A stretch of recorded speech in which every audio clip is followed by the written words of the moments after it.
Bom dia, irmãos. Bom dia a você que está nos assistindo aí. Nós estamos aqui na classe do templo. Eu faço a exposição do Antigo Testamento. O pastor Fernando está fazendo agora dos Salmos. E nós terminamos a exposição de Êxodo. E hoje nós vamos começar a exposição de Gênesis. E Gênesis tem quantos capítulos? Hein? Está ensurdecedor. Quantos capítulos tem o livro de Gênesis? 50 capítulos. Então, você tem que aprender a memorizar. Então, Gênesis de 1 a 50. Não no original, tá? Mas isso vem da Septuaginta, depois da Vulgata. Essa divisão.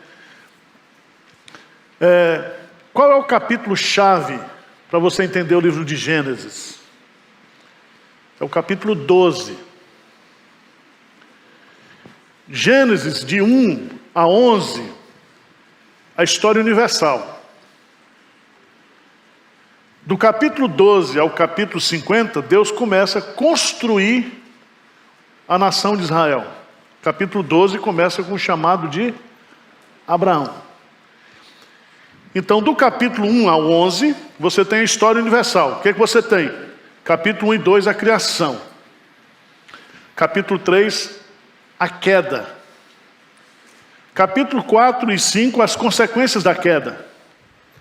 Capítulos de 6 a 10, você tem um dilúvio.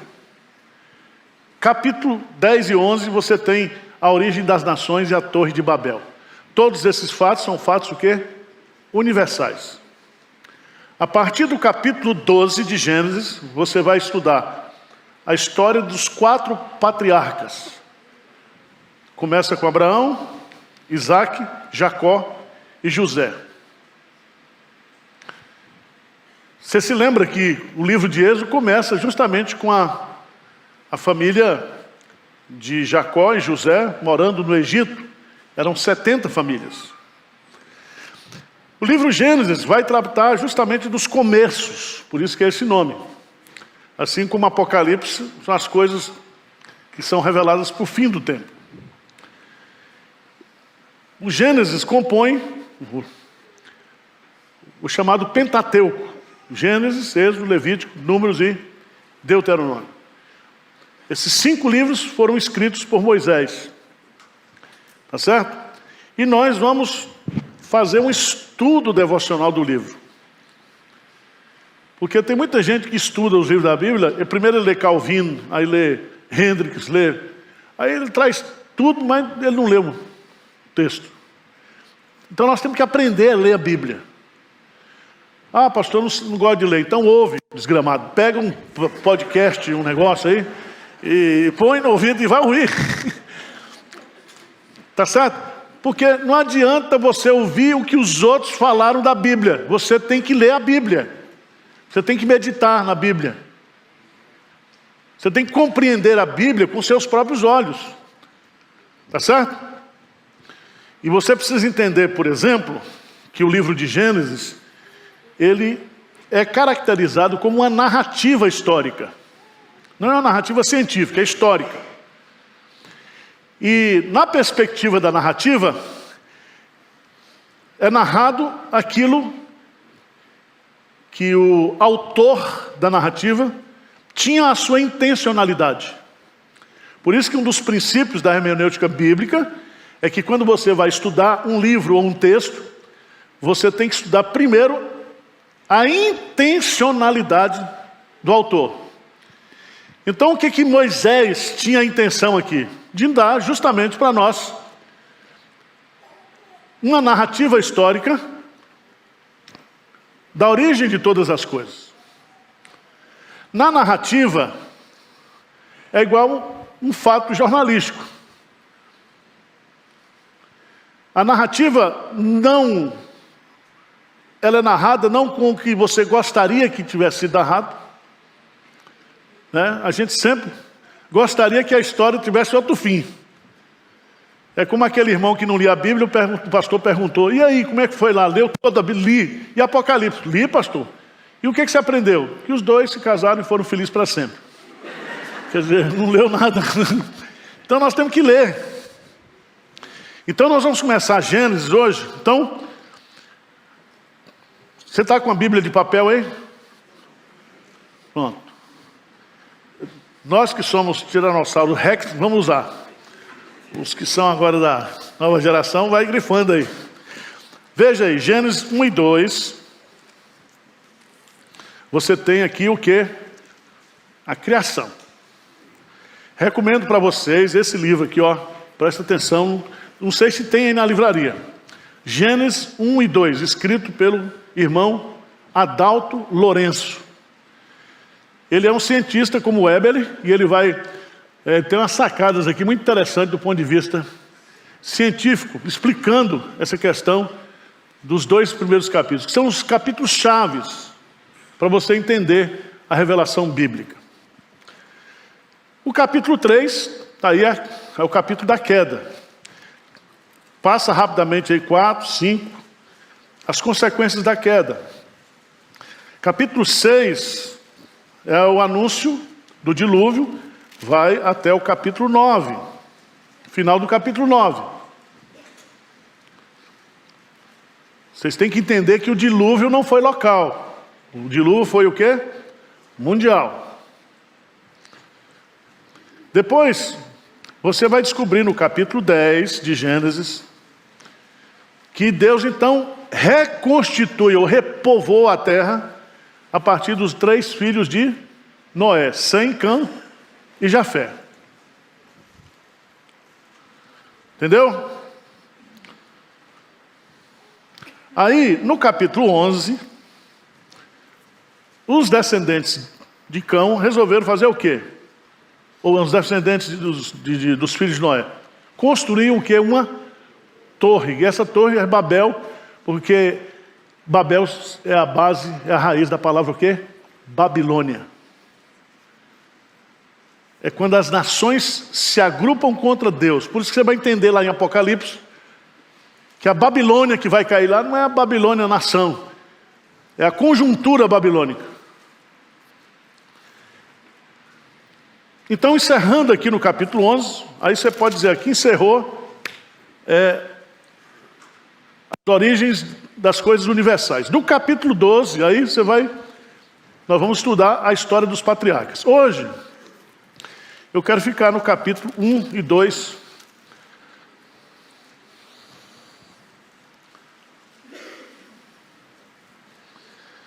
Vamos ler o versículo primeiro, o que diz aí? Capítulo 1 diz o quê? No princípio, criou Deus os céus e a terra. Vamos ficar aqui. No princípio de quê? Obrigado pela participação. No princípio do tempo, tá certo? No princípio da matéria, no princípio do espaço. Antes, tudo era eterno. Não existia nada. Essa expressão, no princípio, significa que a partir de agora, as coisas passam o quê? A existir. Preste atenção, que depois ele vai o verbo criou. Criou.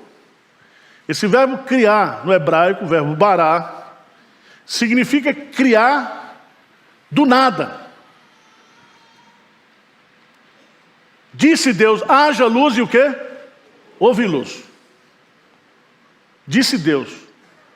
Tudo foi criado pelo poder da sua palavra. Então o cara, para criar esse móvel aqui, ele tinha matéria-prima que é o acrílico. Então ele desenhou e construiu. Deus criou todas as coisas do nada. Do nada, todas as coisas passaram a existir. Deus, a palavra Elohim. Elohim é um plural de El. Mas no hebraico, Elohim significa o Deus Todo-Poderoso. Porque somente um Deus todo-poderoso pode criar todas as coisas do nada.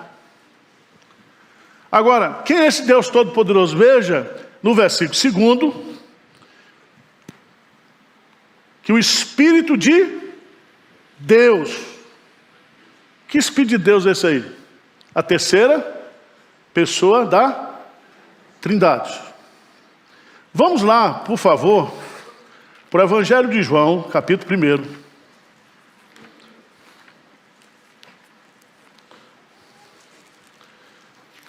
Evangelho de João, capítulo 1. Vamos ler juntos. Versos de 1 a 3. Vamos ler juntos? João 1, de 1 a 3. No princípio era o Verbo, e o Verbo estava com Deus, e o Verbo era Deus. Ele estava no princípio com Deus, todas as coisas foram feitas por intermédio dele, e sem ele nada do que foi feito se fez. Então veja bem, Deus aqui, ele subsiste as três pessoas, Deus Pai, Deus Filho e Deus Espírito Santo. Os três estavam presentes. Guarda bem isso. A palavra Deus, quando diz no princípio criou Deus, significa que antes do princípio, Deus já existia. Então Deus, ele é pré-existente, ele é eterno, ele é infinito. Mas ele é o Deus pessoal, porque ele vai dizer depois, façamos, no plural, o homem, a nossa imagem e a nossa semelhança. Vai criar nós, de uma certa forma, palidamente, nós representamos o ser de Deus. Fomos criados à imagem e à semelhança dele. É importante a gente entender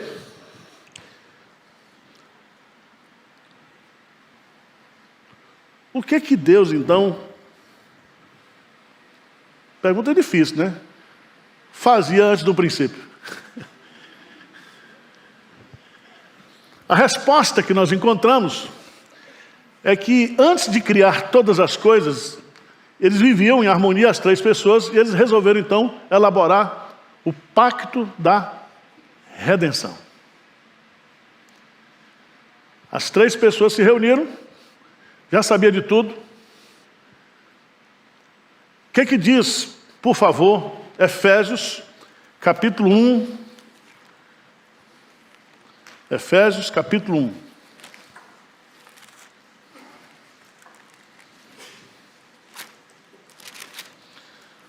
Versículo 3. Está na tela aí. Sei mais ou menos de cor, que diz: bendito seja Deus, nosso Senhor Jesus Cristo, que nos tem abençoado com toda sorte de bênçãos espirituais nas regiões celestiais em... Próximo versículo. Assim como nos escolheu nele, antes da fundação do mundo, para sermos santos e irrepreensíveis perante ele, em amor. Pronto. Veja bem.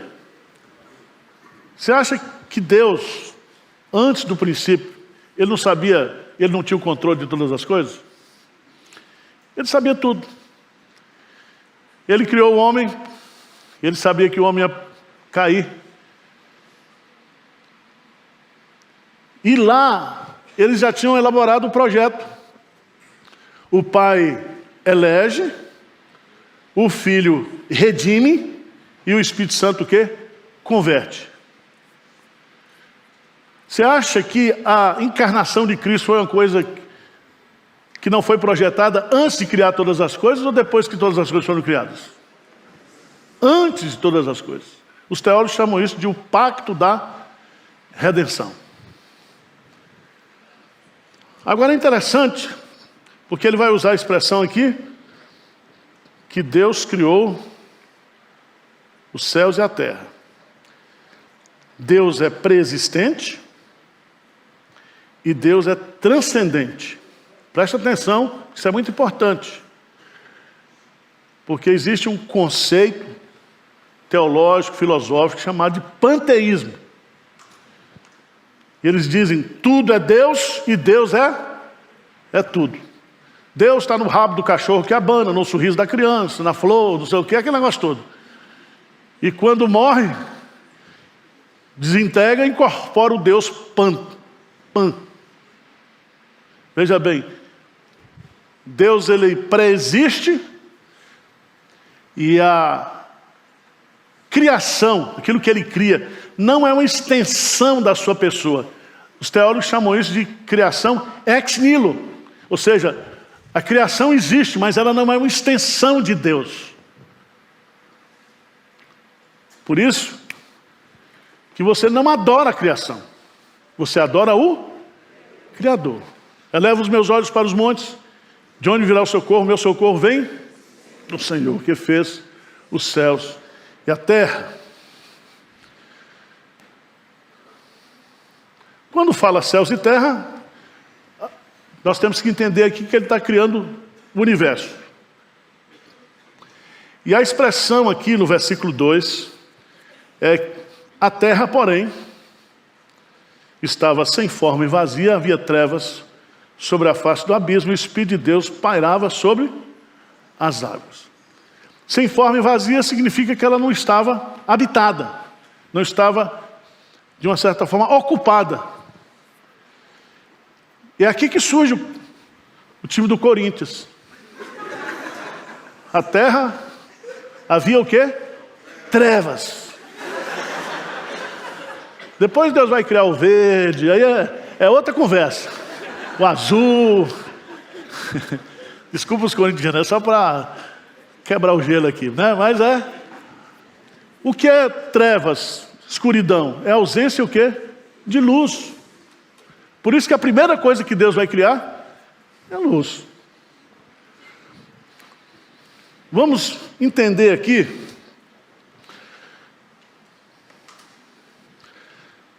são 6 dias que Deus usou para construir todas as coisas, para criar todas as coisas. Só para você ter uma ideia, no primeiro dia, ele criou a luz. Depois, segundo dia, firmamento, céu e mar, versos 6 a 8. Versos 10 a 13, ele separou a terra seca e criou a vegetação.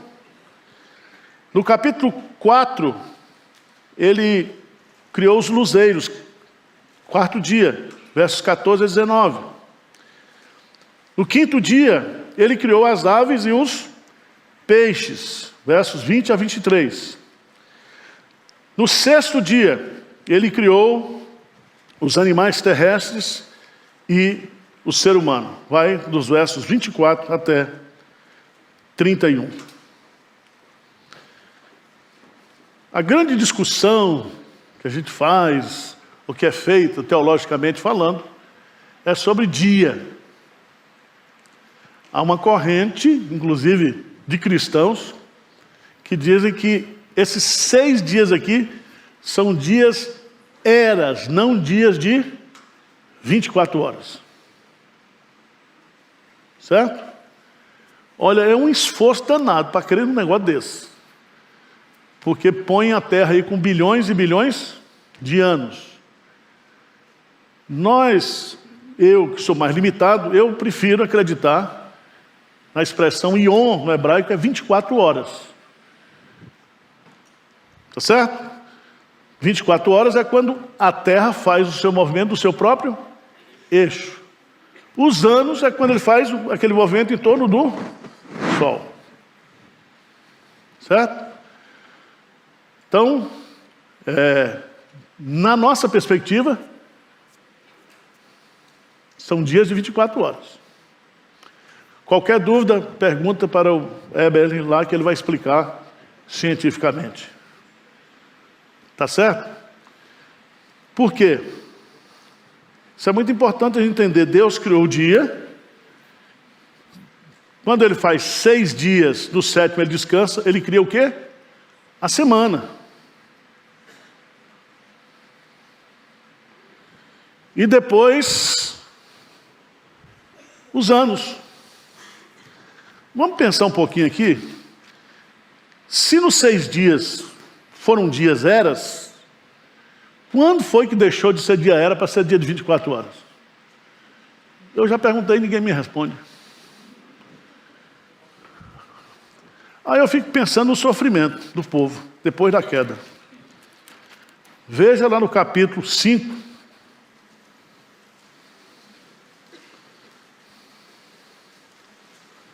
Versículo 5. Diz assim: os dias todos da vida de Adão foram 930 o quê? Anos, com a mesma mulher. Ele teve filhos e filhas. Eu queria perguntar para Adão: Adão, esses 900 foram dias eras ou dias de 24 horas? Porque se for dias eras, você está perdido. Coitado, eu estou falando do ponto de vista, e a mulher, casar com um homem de 900 anos é demais. Né? Então, meus amados irmãos, há outros textos na Bíblia, claramente, que Jesus confirma isso. A Bíblia confirma que são dias, Deus criou em dias de 24 horas. Tá certo? Agora, vamos lá, vamos caminhar um pouco. Porque no capítulo 1, há uma narrativa dos 6 dias. Mas no capítulo 2, Moisés vai detalhar aquilo que aconteceu no 6º dia. E ele vai detalhar especificamente a criação do homem e da mulher.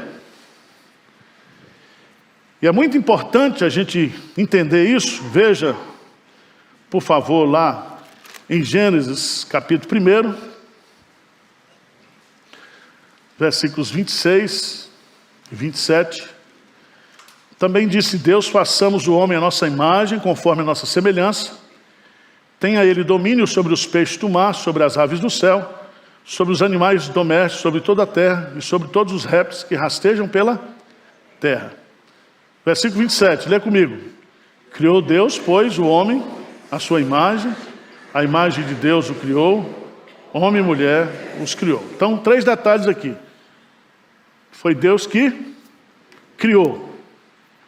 Segundo, ele criou o homem à sua imagem e à sua semelhança. Essas 2 palavras, elas significam que, de uma certa forma, a gente é um pequeno retrato, ou uma pequena sombra da divindade. Tá certo? O que significa imagem e semelhança? Significa justamente os atributos de pessoalidade. Então Deus não conversa com cachorro. Você acha que Deus conversa com cachorro? Você conversa, que você é tonto. Você acha que o cachorro entende?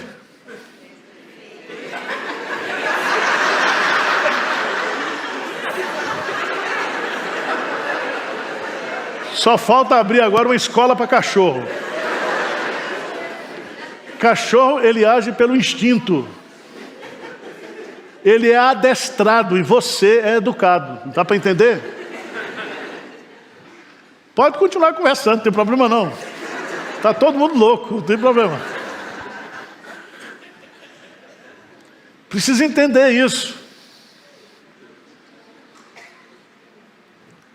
Terceira coisa muito importante aqui nesse texto. Deus criou, pois o homem, a sua imagem, a imagem de Deus o criou, homem e mulher. O que passar disso é jacaré. Não tem.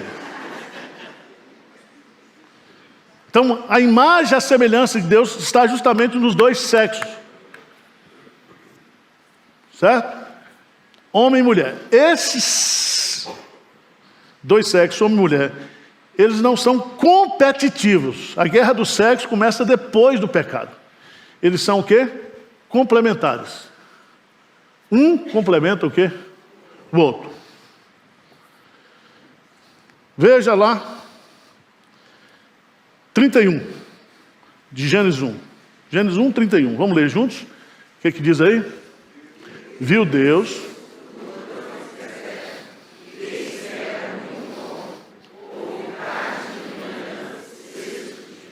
Veja que Deus, nos outros dias, viu Deus que era bom.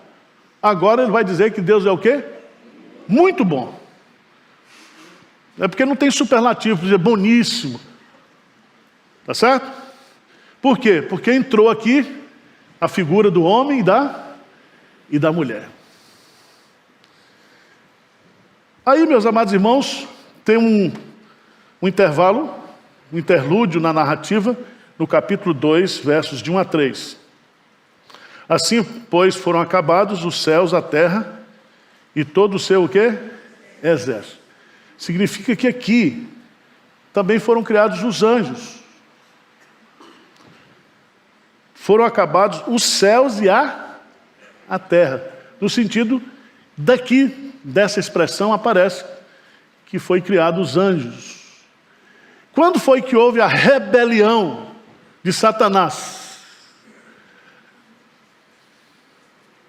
E aí os rabinos respondem, os escribas, os entendidos em hebraico, que alguns minutos, alguns segundos antes da tentação.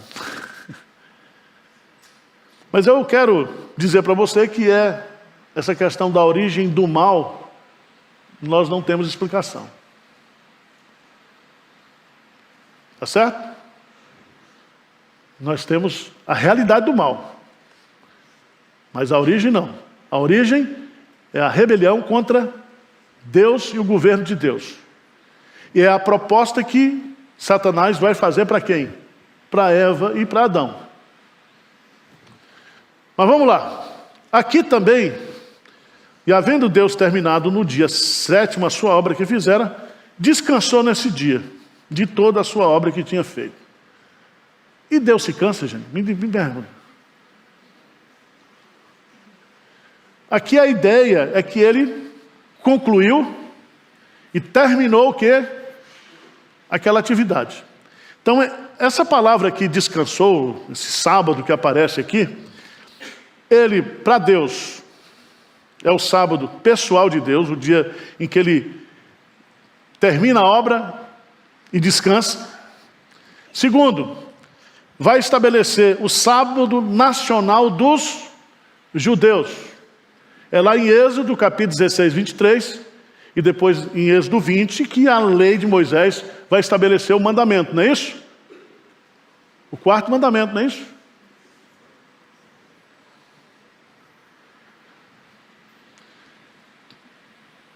Essa palavra sábado, ela aparece também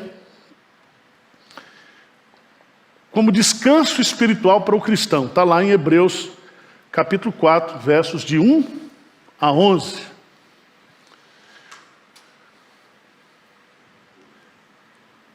A partir daqui não dá para você discutir, nesse texto de Gênesis, que esse era o dia da adoração. O dia da adoração vai começar lá em Moisés. Tá certo? Aliás, antes de colocar na lei, ele coloca justamente quando ele manda o maná. No 6º dia, o maná deveria ser recolhido de forma o quê? Dobrada. Para que o povo não precisasse recolher o maná no 7º dia. Ok? Vamos lá. E abençoou Deus o dia 7º e o santificou, porque nele descansou de toda a obra que como Criador o quê? Fizeram. Então, esse sábado aqui tem um significado especial para Deus, ao estabelecer aqui esse padrão de 6 dias de trabalho e 1 de descanso. A partir do verso 4 do capítulo 2, vamos seguir a lógica do texto, da narrativa. Diz assim: esta é a gênese dos céus e da terra, quando foram o quê? Criados. Quando foram criados. Então não explodiu, tá? Tem Big Bang aqui não. É a mesma coisa de você achar que houve uma explosão numa tipografia e dali surgiu um livro pronto, impresso. Não. Foram criados. A ideia, a voz passiva, não é isso? Foram criados. Não se autocriou. Não se criou por iniciativa própria. A criação é uma intervenção de Deus. Não havia nenhuma planta do campo na terra, pois ainda nenhuma erva do campo havia brotado, porque o Senhor não fizera o quê? Chover sobre a terra. E também não havia homem para lavrar o solo. Mas uma neblina subia da terra e regava a superfície do solo. Vamos ler o versículo 7. Vamos lá? Então formou o Senhor Deus ao homem do pó da terra, e lhe soprou nas narinas o fôlego de vida, e o homem passou a ser... Então veja bem, aqui nós temos o detalhe da criação. Homem e mulher os criou, nós lemos lá no versículo o quê? 27. Mas aqui nós vemos que Deus criou primeiro o quê? O homem. E ele criou do pó da terra.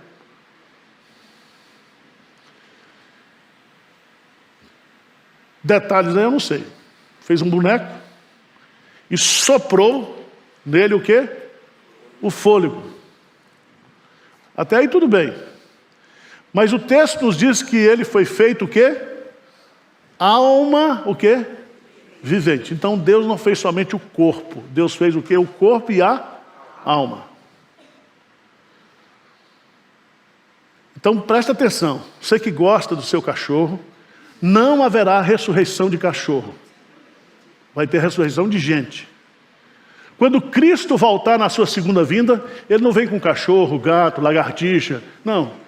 Ele vem com poder e glória. Seus anjos e aqueles que morreram com Cristo voltarão com Ele. Tá certo? Então se console com seu cachorro só nessa vida. Alma vivente. Por que alma vivente? Porque Deus é Espírito. E os verdadeiros adoradores o adorarão em Espírito e em verdade. Então, alma vivente significa que nós fomos criados semelhantes a Deus, à imagem de Deus, como seres pessoais, relacionais. Nenhuma espécie humana pode se relacionar com Deus pessoalmente, só nós. Os animais, as outras espécies, elas louvam a Deus, elas obedecem a Deus, mas por instinto e pela providência divina. Por exemplo, quando Jonas é jogado no mar, Deus dá uma ordem, o peixe vai lá e o quê? Engole. Depois, passado 3 dias, Deus dá uma ordem, a baleia vai e o quê? A baleia não, o peixe grande. E vomita. Tudo ali, até o verme, para destruir a planta, obedecer a Deus. Então presta atenção. Todo ser que respira, louve o quê? Ao Senhor. Mas presta atenção. Segundo a sua o quê? Espécie. Então você não é macaco. Então não vai adorar Deus como macaco. Vai ficar feio para você. Sabei que o Senhor é Deus. O nosso culto tem que ser um culto o quê? Inteligente, racional. Tá certo? Porque todo ser que respira, as plantas, os pássaros, as aves, não é isso? Todos os seres aí adoram a Deus, cada um. E você vê que não tem, você pode pegar aí, só se for aqui em São Paulo, mas você não encontra, por exemplo, um pardal com ansiedade. Você encontrou? Um leão deprimido, com depressão, bipolar, um leão bipolar. Não tem. É só gente.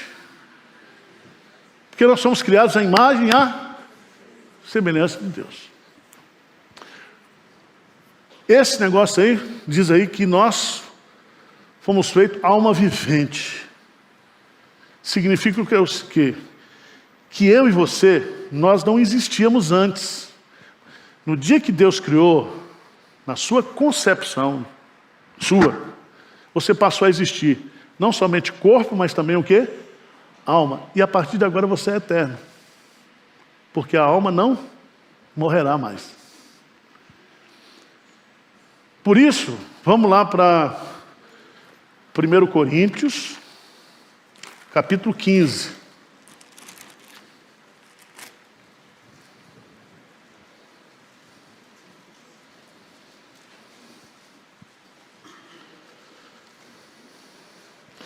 Versículo 45, o que é que diz aí?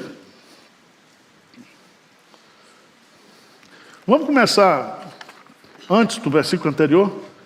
Diz assim: semeia-se corpo natural, ressuscita corpo o quê? Se há corpo natural, há também corpo o quê? Então nós temos esse corpo natural, que veio do pó e volta o quê? Para o pó. Mas veja, continua o texto. O que ele diz aí? Pois assim está escrito. O primeiro homem, Adão, foi feito o quê? Presta atenção, ele foi feito alma vivente. Ele passou a ter corpo e a ter alma. Mas ele não é espírito vivificante. Quem é o espírito vivificante aí? O último Adão, porém, é espírito o quê? Vivificante. Então nós recebemos vida, mas nós não podemos o quê? Dar vida. Vocês estão entendendo ou não? Só Jesus. Por isso que ele diz lá: antes que Abraão existisse, eu sou. Então o que vai acontecer? Nós vamos morrer? Vamos. Todo mundo aqui está com a data de validade já estabelecida. Vencida não está, porque senão você não estaria aqui. Mas próximo a vencer está. Você vai morrer, o seu espírito volta para Deus. Se você é crente, você já começa a desfrutar dos prazeres eternos. Porque você não deixa de existir, porque você é alma vivente. Está entendendo? Há uma discussão teológica se é tricotômico, se é dicotômico. É corpo, alma, espírito ou corpo e alma? Nós entendemos que a alma compreende tudo. A alma é o lado o quê? Espiritual. E o corpo é a parte material. Tá certo? Tá certo, gente, ou não? Oi, vamos lá, ajuda aí, mano. Agora, esse capítulo 2 vai nos ensinar que Adão foi criado, foi feito alma vivente. Com quantos anos? Alguém tem informação aí? Um vídeo da criação? Alguma coisa? A certidão de nascimento? O pessoal fica: pastor, Adão tinha umbigo. Eu falei: vai perguntar para sua mãe, rapaz. Eu respondo assim no Instagram, né? Eu não tenho lá tempo a perder. Deve ter sido criado com umbigo. Orou bala de uma furadinha, aí não. Porque quando a mulher é criada, o homem passa a ser o reprodutor, mas quem vai conceber quem é? A mulher. Por isso que a primeira mulher, ela não é feita do pó da terra, ela é feita da costela do homem. Senão o pobre não podia ter. Porque costela é barato. Dependendo, né? Se fizer de filé mignon, não dava. Bife argentino, chouriço, não dava para pobre. Então, Deus fez. Agora, são detalhes importantes, irmãos, que a gente precisa resgatar o conceito criacionista para a nossa geração hoje. Primeira coisa que Deus faz com Adão depois que ele é criado. Vai o quê? Vai trabalhar. Vai trabalhar, meu amigo. Diz o texto aqui, veja aqui. No versículo 8. Plantou seu Deus um jardim. Aí fez brotar tudo, aquele negócio todo. Versículo 15, vamos ler juntos? Tomou, pois, o Senhor Deus ao homem e o colocou no jardim do Éden para o quê? O cultivar e o... Então Deus estabelece aqui tipo um co-gerente, co-governador. Ele vai o quê? Cuidar e vai o quê? Guardar. Presta atenção. Todo projeto de um homem masculino, bíblico, raiz, alfa. Tá certo? O projeto primeiro dele é casar. Estudou, começou a trabalhar, vamos casar. Tá certo? Não começa morando em Moema, não dá. Mas vai morar no Polvilho, Minha Casa Minha Vida, começa de lá. Tem que casar. Qual é o problema que nós estamos enfrentando hoje? Bom, nós perdemos isso.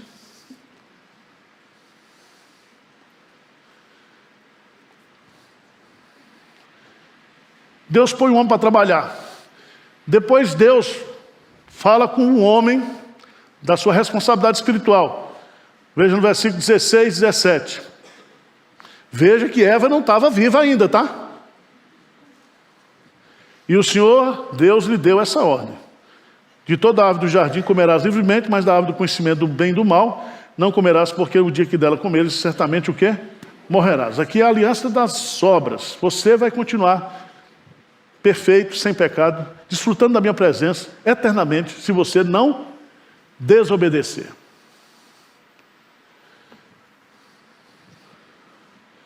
Deus vai dar também inteligência para o homem e autoridade. Veja, no versículo 19, diz o que aí? 2,19, havendo, pois, o Senhor Deus formado da terra todos os animais do campo e todas as aves dos céus, trouxe ao homem para ver como esse lhe chamaria. E o nome que o homem desse a todos os seres viventes, esse seria o nome deles. Deu o homem a todos os animais domésticos, às aves dos céus e a todos os animais selváticos. Para o homem, todavia, não achava uma auxiliadora que ele fosse o quê? Idôneo. Então, na criação tinha os casais. Eu fico pensando como é que deu esse nome para esse bicho. Porque tem uns nomes científicos agora, não tem? Então eu acho que devia ser por atacado. Lagartixa, todo tipo de lagartixa. Né? Galinha, toda espécie de galinha. Porque se fosse dar aqueles nomes científicos todinho, tinha que ter uma inteligência rara. Ele tinha, porque ele estava usando o quê? 100% da sua inteligência. Depois que o homem pecou, Deus limitou a inteligência e deixou a burrice à vontade. Aí, mas aqui o homem estava a pleno vapor. Deu nome. Dar nome significa autoridade. Tá certo? Quando nasce o seu filho, você não pergunta para o recém-nascido, como é que você quer chamar? Arival? Não. Se a criança escolhesse o nome, os cartórios estavam com prejuízo. Porque, não é certo? É desse jeito. Quem gere, quem é pai, quem tem autoridade dá o nome. Mas há um detalhe aqui, irmãos, que Deus está dizendo aqui, Deus está dizendo, não é bom que o homem esteja o quê? Só. Então não sou eu que estou dizendo. É a Bíblia que está dizendo. Então o homem foi criado para viver com uma mulher, para viver em família. Está procurando a mãe e o pai? Quem é a mãe dessa criança? Se não achar, eu levo para casa. Está aí? Está aqui não, minha irmã.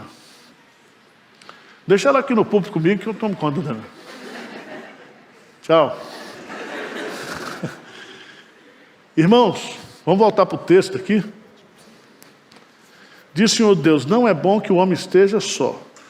Far-lhe-ei uma auxiliadora que lhe seja idônea. Porque não se achava uma auxiliadora que lhe fosse o quê?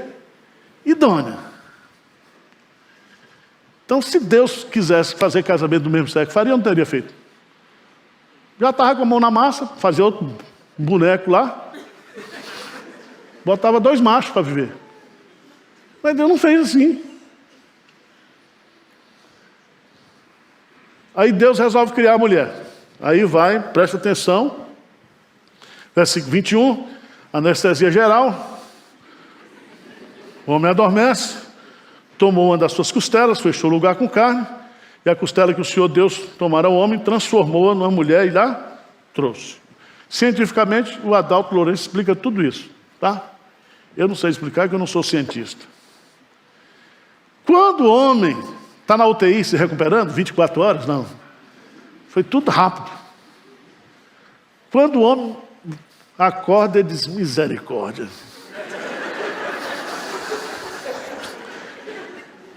Porque Deus, veja que coisa linda, transformou-a numa mulher e lhe a trouxe. Isso é muito importante. Então quem deu a mulher para o homem foi quem? Foi Deus.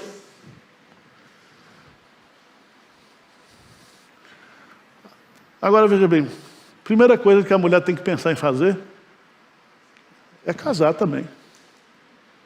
A mulher hoje está assim: não, vou fazer MBA, vou fazer isso aqui, vou comprar apartamento, vou viajar, vou conhecer o mundo. E está aí, uma magrela desgraçada. Aí casa com 35 anos, aí para ter filho, uma dificuldade grande. É ou não é? Hoje as meninas estão sendo desorientadas a não casar. Mas Deus fez o homem para casar. Veja bem, casamento. Nós precisamos de 3 coisas para ser feliz nessa vida: Deus, trabalho e família. Está lá no Salmo 128. Bem-aventurado o homem que teme ao Senhor e anda nos seus. Do trabalho de suas mãos comerás, feliz serás e tudo terá. A tua esposa no interior da tua casa. Eis como será abençoado o homem que teme ao Senhor. Então eu não sei o que está acontecendo. Agora tinha que trabalhar, né? Pagar conta. Então há uma crise de identidade hoje do masculino e do feminino.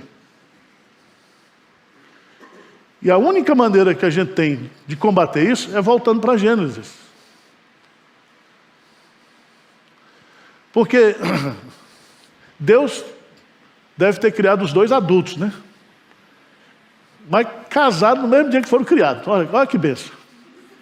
Nem esfriou a costela. Não sei como é que ele foi fazer a lua de mel com a cirurgia da costela, mas... E eles dizem que eles ficaram pelados, andando, tranquilo, né? Está aí, termina o texto. Intimidade. E Deus estabelece a partir de hoje, deixa o homem, pai e mãe, se une à sua mulher, e os 2 serão uma só carne. Foi Deus que inventou. Agora, nós não podemos desinventar aquilo que Deus inventou, entendeu?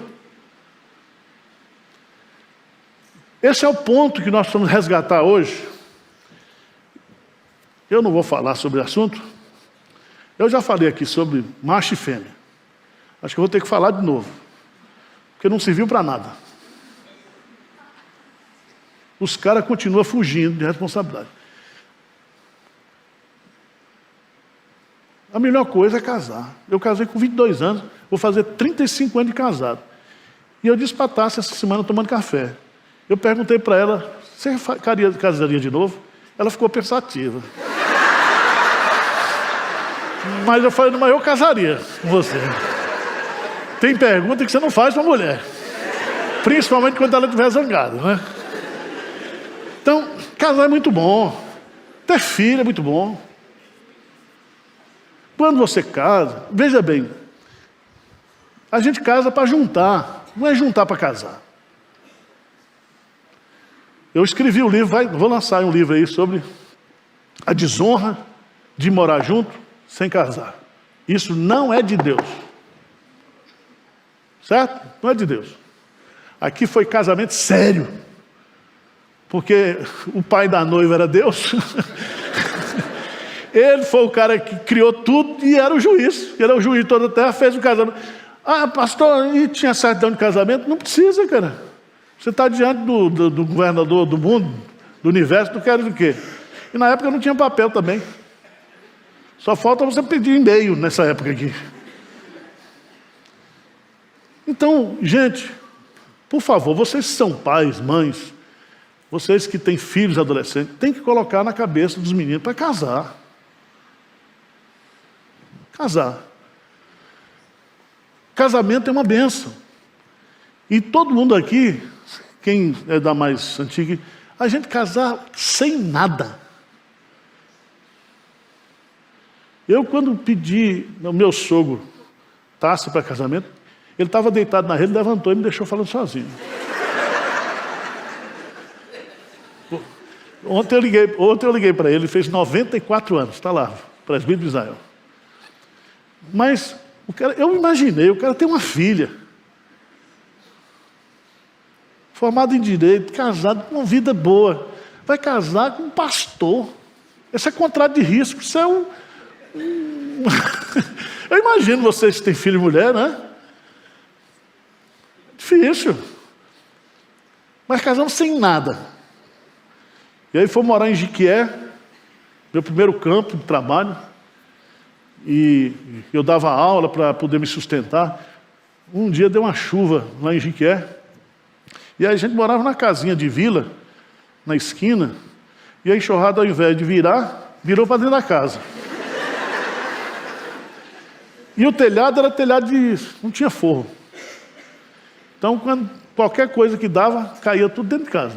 Pegava fogo no capim, dentro de casa. E Tássia, quando casou, ela era muito dedicada. Ela lavava o banheiro 3 vezes por dia. Fazia comida para 10 pessoas. A gente começou numa magrela desgramada.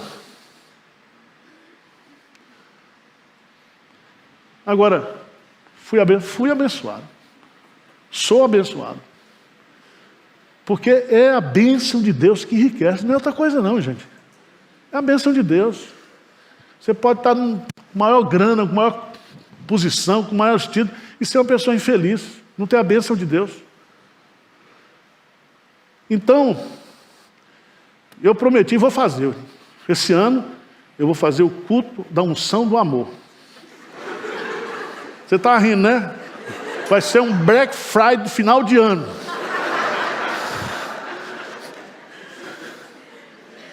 E eu vou ter revelação. Ó, você casa com ele, você casa com ele. Tem jeito. Nós vamos ter que fazer.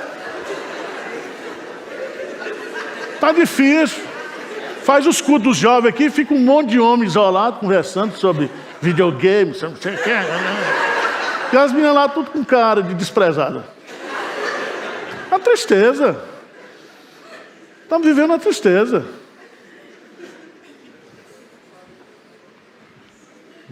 Então a gente vai parar aqui. Vocês entenderam tudo, né? A exposição foi profunda e tal.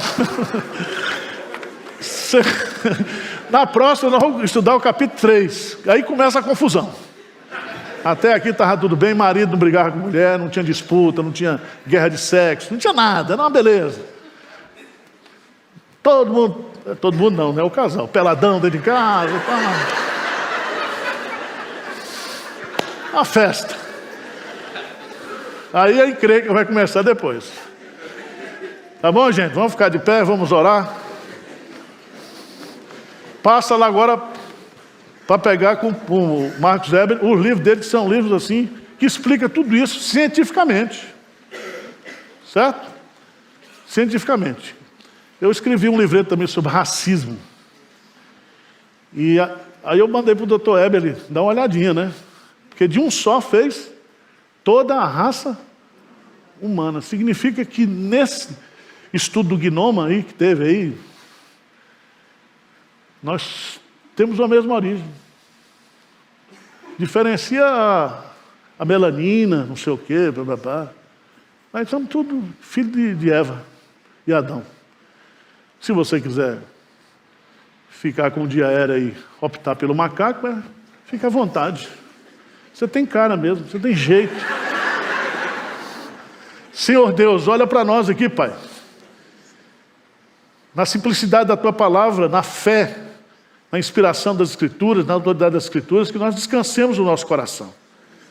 E que nós possamos rever os nossos conceitos nessa sociedade mundana, depravada, à luz da palavra de Deus. Nos ajude, Senhor. Nos dê humildade e intencionalidade nesse aspecto. Nós oramos em nome de Jesus. Amém.